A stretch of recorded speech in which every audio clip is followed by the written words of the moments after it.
kaibigan at isang kapatid at isang inspirasyon sa ating lahat. This is Evelyn San Buenaventura Depositario. Palakpakan naman po dyan. And of course, I'd like first to introduce myself. I will be your host for this very momentous occasion. My name is Cap Jalay. Tawagin niyo na lang po ako Cap Jalay. My very good friend is Ate Dean Depositario and Sir Hill.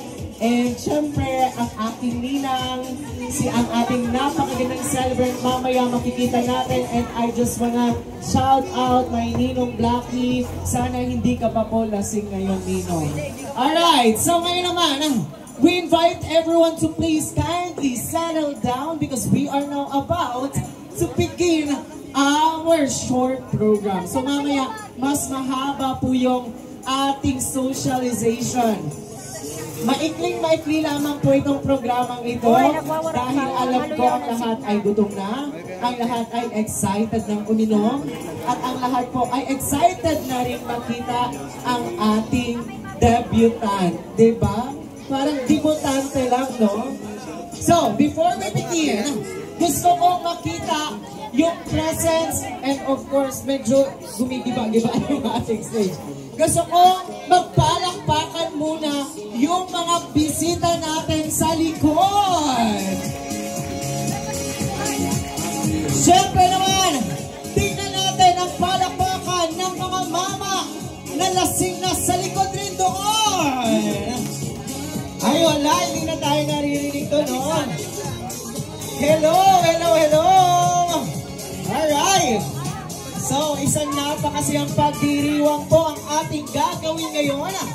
Inulan na po tayo ng biyaya. Huwag kayong mag-alala. Ito po ay isang biyaya. Huwag nating isipin na ito ay isang delay, but it is a blessing from above. So, this time, I'd like to call someone for us to formally begin our program. At this moment, let us offer this evening to the Lord.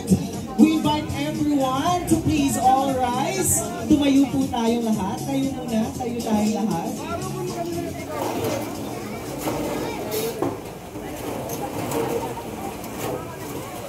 And as we open this celebration with a prayer, may we call on Ms. Ariane K. Esbe Alpala to lead us invoking the Spirit of God in us tonight for an opening prayer.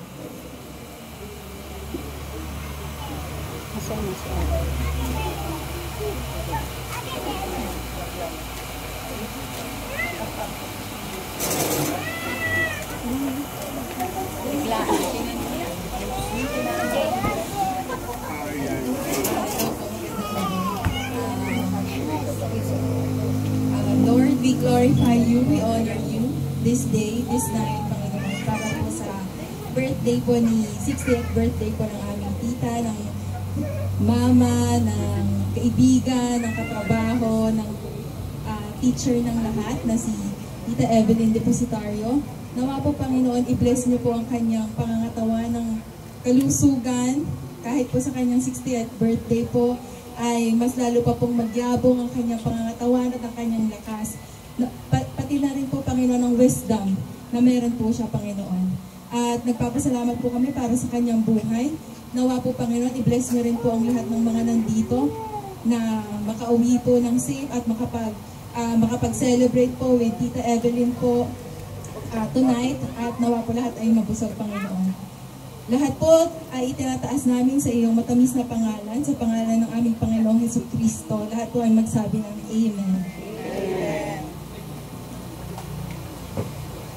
Thank you, Ariane. Truly with God. You may now take your seats, everyone. Pwede nang maupo. Truly with God at the center of tonight's celebration, everything becomes more meaningful and blessed. And at this point, to formally welcome us all upang magbigay ng kanyang pinakaunang mensahe para sa lahat ng bisita, let's give this moment to someone very close to the heart of our celebrant, and of course, very close to my heart also, a very good friend of mine, gano'n na kami kaniyo magkambal, parehas kaya kaming birthday.